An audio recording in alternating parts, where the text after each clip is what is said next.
19절까지 말씀이 되겠습니다. 사도행전 12장 1절서부터 19절까지 말씀입니다.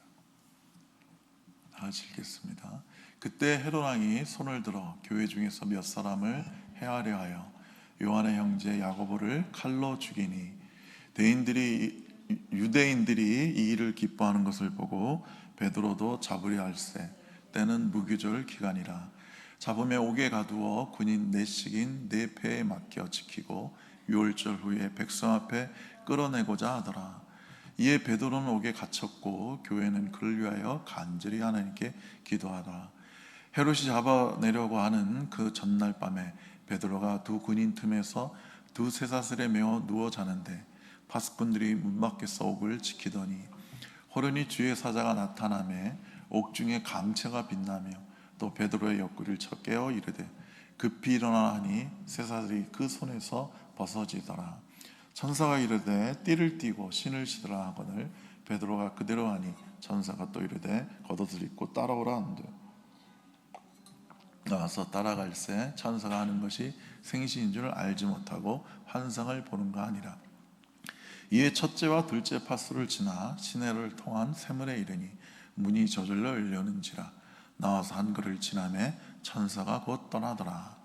이에 베드로가 정신이 들어 이르되 내가 이제야 참으로 주께서 그의 천사를 보내어 나를 헤롯의 손과 유대 백성의 모든 기대에서 벗어나게 하신 줄 알겠노라 하여 깨닫고 마가라는 요한의 어머니 마리아 집에 가니 여러 사람이 거기 모여 기도하고 있더라. 베드로가 대문을 두드린데 로데라는 여자아이가 영접하러 나왔다가 베드로의 음성인 줄 알고 기뻐하여 문을 미처 열지 못하고 달려들어가 말하되 베드로가 대문 밖에 섰더라 하니 그들이 말하되 내가 미쳤다 하나 여자아이는 힘써 말하되 참말이라 하니 그들이 말하되 그러면 그의 천사라 하더라. 베드로가 문 두들기를 그치지 아니하니 그들이 문을 열어 베드로를 보고 놀라는지라. 베드로가 그들에게 손짓하여 조용하게 하고 주께서 자기를 이끌어 옥에서 나오게 하던 일을 말하고 또 야고보와 형제들에게 이 말을 전하라 하고 떠나 다른 곳으로 가니라.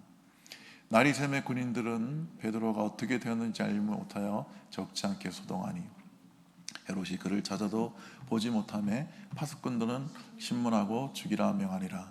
헤롯이 유로를 떠나 가이사라로 내려가서 머무니라. 아멘. 교회에 초대교회에 특히 그 지도자들에게 엄청난 핍박이 다시 일어나기 시작했습니다. 이 핍박의 배후에는 헤롯 왕의 영향이 있었습니다. 여러분 성경에는 그냥 헤롯 이렇게 나와서 한 사람인가 이렇게 착각이 드는데 다른 사람들이에요. 그래서 그 헤롯이 신약 성경에는 여러 명 나옵니다. 제일 첫 번째 등장하는 인물이 헤롯 대왕이에요. 주전 41년에서 주전 1년간 권세를 잡고 있었습니다. 그는 마태복음 2장의 헤롯이십니다. 그러니까 예수님이 탄생 시에 왕으로 있었고 동방박사를 맞이한 사람들이고 그 베들레헴의 2살 이하의 사내 아이를 죽인 아주 잔인한 왕입니다. 헤롯 대왕은 결혼을 자그마치 10번을 했어요. 근데 이 사람은 자기 왕위를 노린다고 해서 자기 아내와 세 아들을 죽여버립니다. 그리고 이 사람은 끔찍한 예언을 했어요. 내가 죽을 때 예루살렘에서 아주 존경받고 사랑받는 사람들을 한 몇백 명을 죽여라. 왜냐하면 자기가 죽을 때 사람들이 그건 나쁜 악한 왕 잘 죽었다고 고소해야 할까봐 예루살렘에서 존경받는 사람들을 죽여서 이 예루살렘이 다 초상집이 되게 해라, 다 울게 해라, 이런 유언을 했던 사람이에요. 헤롯 땅의 아들 헤롯 안티파스는 갈릴리와 베레아 지방의 통치자였습니다. 그는 헤로디아의 둘째 남편이고 원래는 그 헤롯 안티파스의 동생 빌립의 아내였죠.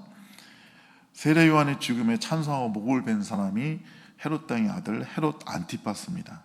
그는 또 빌라도가 예수를 재판하라고 보냈던 사람입니다. 자, 헤롯들에게는 또 다른 아들이 있었어요. 그의 이름은 아리스토블로고라는 아들이었습니다. 그의 아내는 저 위대한 마카비 가문의 후예인 미리암네였습니다. 마카비는 그 헬라와 독립전쟁을 일으킨, 그래서 유대를 헬라로부터 독립시킨 그런 위대한 가문입니다. 그 아리스토블로그는 자기 친한 아버지에게 살해를 당합니다. 그러니까 헤롯 대왕이 죽였어요. 그리고 그에게는 아들이 있었는데 그의 이름이 헤롯 아그리빠랍니다. 그러니까 오늘 그 야고보를 죽이고 베드로를 죽이려 했던 사람이 바로 이 헤롯 아그리빠예요. 자, 헤롯 아그리빠는 로마에서 교육을 받았으나 아주 조심스럽게 율법과 모든 유대 율례를 지킴으로 부지런히 유대 사람들의 좋은 기풍을 배우려고 익히려고 애를 썼습니다. 그래서 그런 이유로 그는 그 에돔 사람인데 불구하고 그 이스라엘에게서 유대 사람들에게 인기가 많았습니다. 그는 전통 유대주의자들에게 더 큰 인기를 얻기 위해서 사도 야고보를 칼로 목을 베버립니다.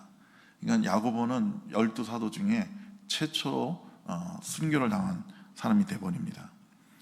그렇게 야고보를 목을 베니까 유대인들이 너무너무 좋아하는 거예요. 그래서 내가 이 기독교를 박해하면 유대인들에게 내가 굉장히 시민을 얻고 인기를 얻겠구나 해서 기독교적인 이유로 박해를 한 게 아니라 정치적인 이유로 기독교를 박해해서 이제 베드로까지 잡아들여서 베드로도 목을 쳐서 죽이려고 합니다. 근데 그때는 무교절이었습니다. 유월절은 니산월 14일에 시작하는데 니산월은 우리나라 지금 달력으로 하면 한 3, 4월이 돼요. 당일과 그 다음 7일간은 누룩을 쓰면 안 됩니다. 그래서 그 주일을 누룩을 안 쓰기 때문에 무교절이라고 합니다. 이 기간 동안에는 재판이나 사형 집행을 할 수가 없습니다. 그래서 헤롯이 베드로의 집행을 그 주간이 지날 때까지 연기한 겁니다. 자, 여기서 우리는 한 가지 의문이 듭니다. 왜 야고보는 죽게 냅두어 두시고 베드로는 구원하셨냐는 거예요. 야고보는 왜 칼로 그의 목이 당장 자를 때까지 하나님은 가만히 계시다가 왜 베드로는 천사를 보내서 이렇게 기적적으로 그를 구해내냐는 거죠. 그 이유는 몰라요. 왜 하나님이 야고보는 그냥 죽게 하시고 왜 하나님이 베드로는 그를 구원하셨는지 그 이유는 모릅니다. 성경에 마태복음 10장 29절에 보면 한 나사렛의 2마리를 파는 보잘것 없는 참새 1마리까지도 하나님의 허락이 없이는 땅에 떨어지지 않는다고 되어 있어요. 그러니까 이것은 우연히 된 게 아니에요. 헤롯이 야고보를 죽인 게 아니라 하나님이 허락하신 거예요. 히브리서 2장 15절에 보면 죽기를 무서워하여 일생매어 종로도 하는 자들은 하나님 없는 사람들이고 우리는 우리의 생명을 하나님께 맡기고 아무 두려움 없는 삶을 살아갑니다. 우리가 한 가지 추정할 수 있는 것은 야고보는 사명이 끝났기 때문에 하나님 데려가신 거예요. 근데 베드로는 아직 사명이 끝나지 않았어요.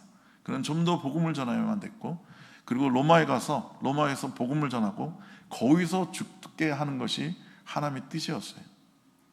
그래서 베드로는 그래서 코바디스라는 영화도 있지 않습니까? 그가 로마에서 사역하다가 엄청난 네로가 핍박을 하니까 네로는 미친 사람이었죠. 네로는 이렇게 어느 날 이렇게 국내에서 보니까 로마 시내가 영 마음에 안 드는 거예요. 이것들 다 불태워라. 그리고 멋진 로마를 다시 짓자 해가지고 불태웠어요. 예고도 안 하고. 그러니까 시민들이 막 불에 타 죽고 난리가 났을 거 아닙니까? 그래가지고 이거 네로가 불을 질렀다고 막 네로를 막 찾아서 죽이자고 막 그러니까 네로가 기독교인들이 불을 지은 거다. 내가 부르는 게 아니다. 기독교인이 맨날 말하지 않냐. 세상에 심판이 임한다. 불로 심판하신다고 하는데 저것들이 불로 이 로마를 불태운 거다.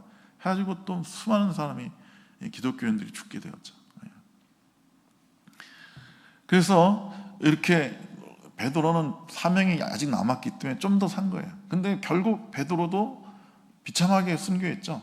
그 전세라면 십자가 로마에서 그 코바디스 영화 그거죠. 그러니까 로마에 그 핍박이 일어나니까 베드로가 피신해서 가려고 하니까 이렇게 가는데 예수님이 저 앞에서 오는 거예요. 그래서 너무 기뻐. 예수님.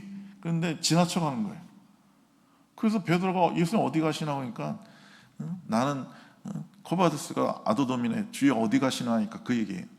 그러니까 네가 도망은 로마에 가서 내가 순교하려고 한다. 또 십자가 못 박히려고 한다. 그러니까 베드로가 그 말을 듣고 다시 로마로 돌아가서 베드로가 순교를 하게 되죠.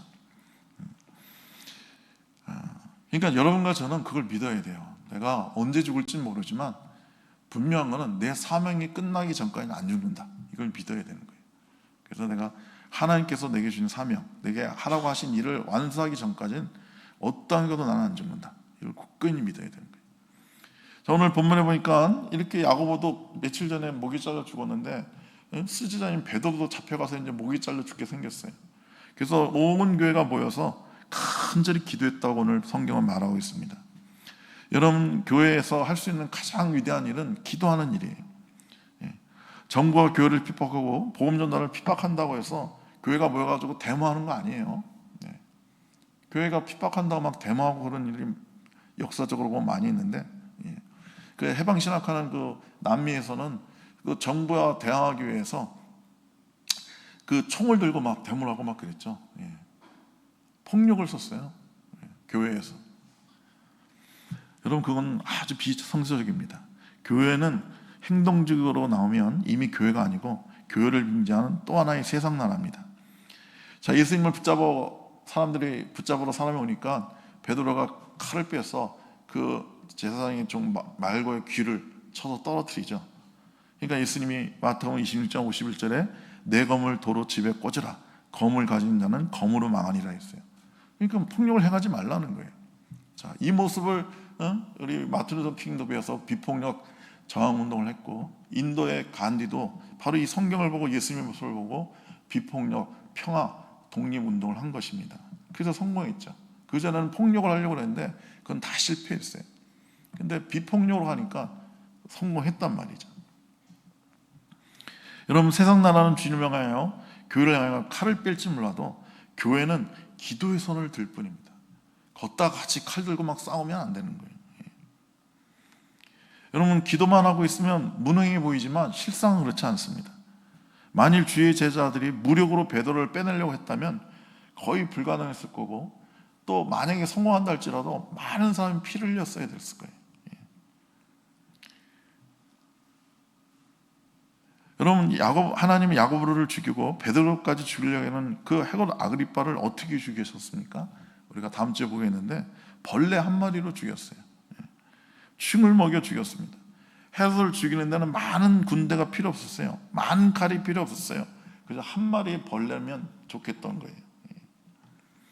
이사야서 42장 8절에 나는 여호와니 이는 내 이름이라 나는 내 영광을 다른 자에게 내 찬송을 우상에게 주지 아니하리라. 하나님은 하나님의 영광을 지키는 사람이에요. 그래서 하나님의 백성들을 이렇게 핍박하고 살아남은 왕이 없어요. 살아남은 정권이 없어요. 여러분, 근대사에서 공산주의가 교회를 다 불태우고 교회를 다 문 닫고 기독교인을 핍박했죠.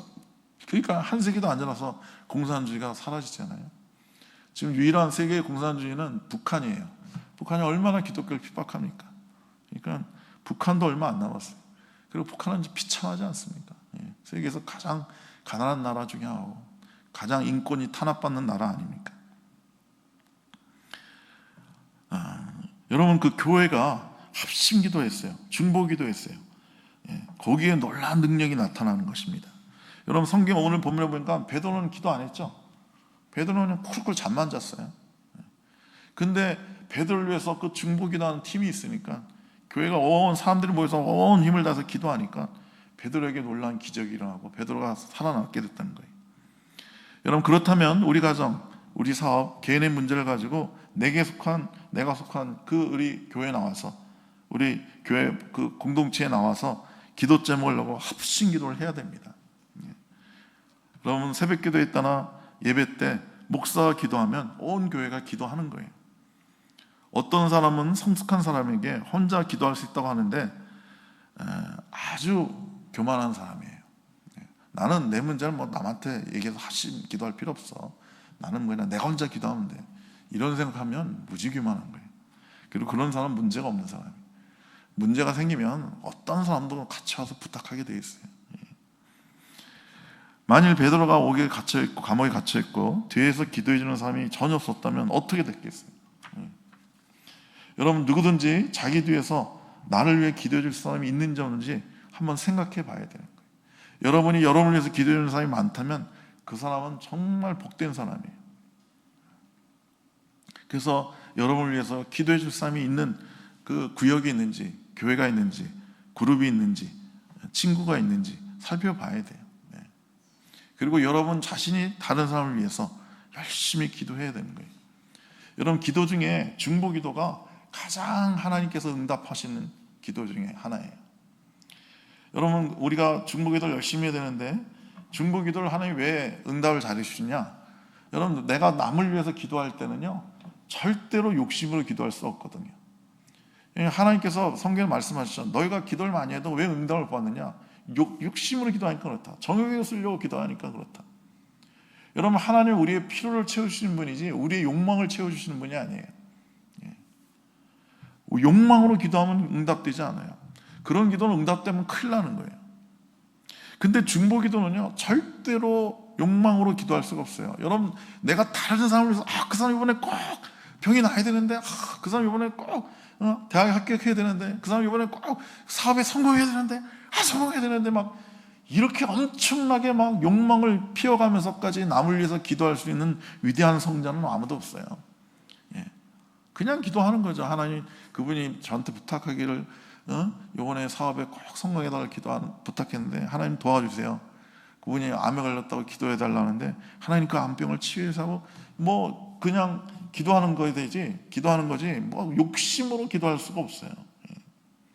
그렇기 때문에 하나님은 가장 많이 응답해 주시는 것이 중보기도입니다. 모세는 끊임없이 그 백성들을 위해서 중보기도했죠. 그냥 시내에서 올라가서 자그마치 40일 2번 80일 동안 물도 안 마시고 밥도 안 먹고 그들을 위해서 살려달라고, 용서해달라고 간절히 중보기도했어요.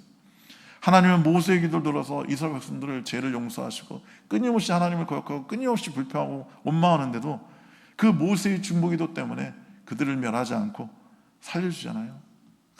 막 예수님이, 하나님이 막 열받아서 이것들 내가 다 죽이고 내가 너로 새 민족을 이루게 하리라. 그러니까 모세가 뭐라 그래요? 아유, 하나님 그러지 마시라, 그러지 마시라. 차라리 생명책에 내 이름을 지우더라도 이 백성을 좀 살려달라고. 얼마나 귀합니까? 에스더도 자기 민족을 위해서 3일 동안 금식하며 하나님 우리 민족을 살려달라고, 우리 민족을 살려달라고 간절히 기도하고 주님 앞에 나갔을 때 하나님께서 그 기도를 응답하셔서 이스라엘 백성들을 구원하지 않습니까? 가장 아름다운 중보의 본을 보이신 분은 예수님이시죠. 히브리서 5장 7절에 보면 그런 육체 가운데 계실 때 하나님께 심한 눈물과 통곡으로 하나님께 기도했다고 되어 있어요. 예수님이 눈물로 막 자기 죄를 회개하면서 기도했겠어요? 예수님 막 눈물로 막 이번에 아파트 당첨되게 해달라고, 로또 당첨되게 해달라고, 하나님 나에게 엄청난 축복을 달라고 그렇게 울면서 기도하셨겠어요? 아니겠죠. 울면서 우리를 위해서 기도하신 거죠. 이 백성들을, 이 사람들을 불쌍히 해달라고 그렇게 간절히 통곡하며 기도했기 때문에 하나님은 예수님의 기도를 응답하셔서 이 백성들을, 인류를 구원하시는 것입니다. 여러분, 우리가 중보기도를 잘하기 위해서 먼저 영의 사람이 되어야 돼요. 성령으로 충만해야 돼요. 여러분, 우리 심령이, 속사람이 강건해져야 우리가 중보기도 할 수 있는 거예요. 중보기도는 남을 위해서 사역하는 거잖아요. 중보기도는 쉬운 게 아니에요. 목숨을 걸고 아주 힘들고 아주 어렵게 해야 되는 거예요. 그래서 우리 속사람이 강해져야지만 할 수가 있는 거예요. 여러분, 우리 심령이 강해지려면, 성령으로 충만하려면 부르짖어 기도해야 됩니다. 성경은 부르짖어 기도하라고 여러 번 명령하셨죠. 너는 내게 부르짖어, 명령하셨잖아요. 부르짖어. 그러면 내가 내게 응답하고 내가 알지 못하는 크고 비밀한 일을 보이려. 그럼 어떤 사람은 그래요. 아니, 하나님 뭐 꼭 부르짖어야 되냐고 속으로 묵상해도, 생각만 해도 하나님 응답하시는 거 아니냐고. 물론 그래요. 근데 성경은 분명히 부르짖으라고 명령하셨잖아요. 주님이 잘 안 들려서 부르짖으라는 게 아니라 우리의 유익을 위해서 부르짖으라는 거예요. 여러분과 제가 이렇게 목소리를 높여 부르짖을 때 우리 영이 강해지거든요. 여러분, 그 사람 목소리에 그 사람의 성격과 모든 게 담겨져 있어요. 여러분, 목소리가 작고 가냘프고 기어들어가는 소리로 말하는 사람은요, 그 사람 성격도 그런 거예요.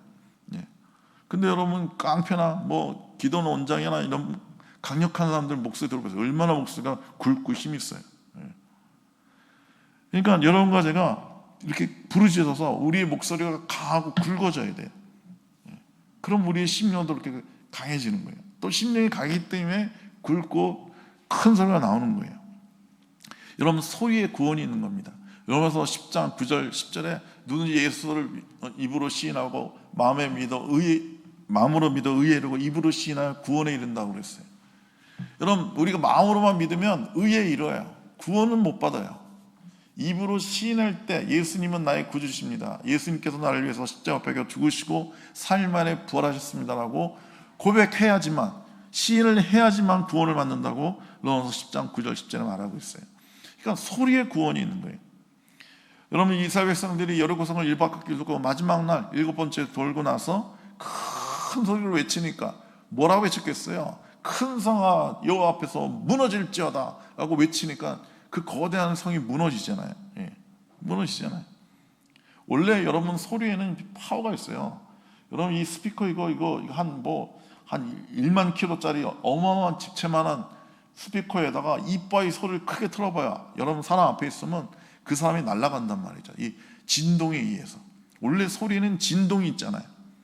그러니까 이 사람들이 소리를 질렀을 때 그 진동에 성령의 능력이 임해서 어마어마한 진동으로 그 성을 흔들려서 무너지게 한 거란 말이죠. 그래서 여러분과 제가 어떡하지 소리를 높여서 기도해서 부르짖어야 되는 거예요. 우리가 특히 함께 모여 기도하고 합심해서 기도할 때 성령의 놀라운 역사가 일어난단 말이죠. 사도행전을 보면 혼자서 기도해서 성령이 임한 적이 없어요. 최소한 2사람 이상이 합심해서 기도할 때 성령이 임했단 말이죠. 마가다락방에서 120명이 합심해서 전혀 기도에 있었을 때 성령이 임하잖아요. 오늘 그 마가의 집에서 또 이 교회가 모여가지고 간절히 베드로를 위해서 기도할 때 역사가 일어나잖아요. 기적이 일어나잖아요. 물론 이 사람들은 믿음은 없었어요, 별로. 베드로가 좀 와서 문을 두드리니까 그 로데, 그 작은 장미란 뜻인데 그 당시 여종에게는 이런 이름을 많이 붙였대요.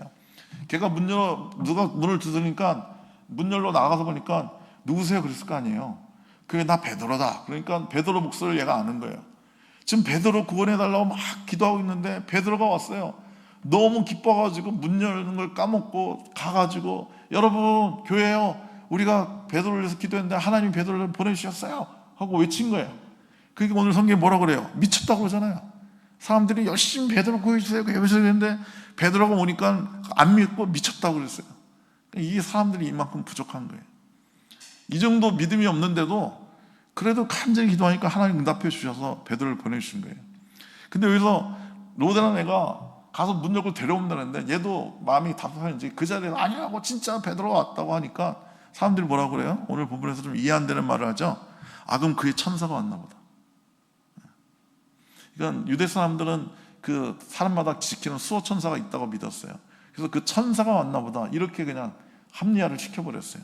그러니까 진짜 베드로가 온 게 아니라고 끝까지 안 믿은 거예요. 근데 어떻게 이렇게 천사라는 말이 쉽게 나오죠? 요즘 이렇게 천사 말을 갑자기 천사라는 말을 쉽게 하면 이단 아니야? 저 사람? 신비주의자 아니야? 뭐 이런 소리 들어요. 여러분, 우리에겐 천사가 있죠.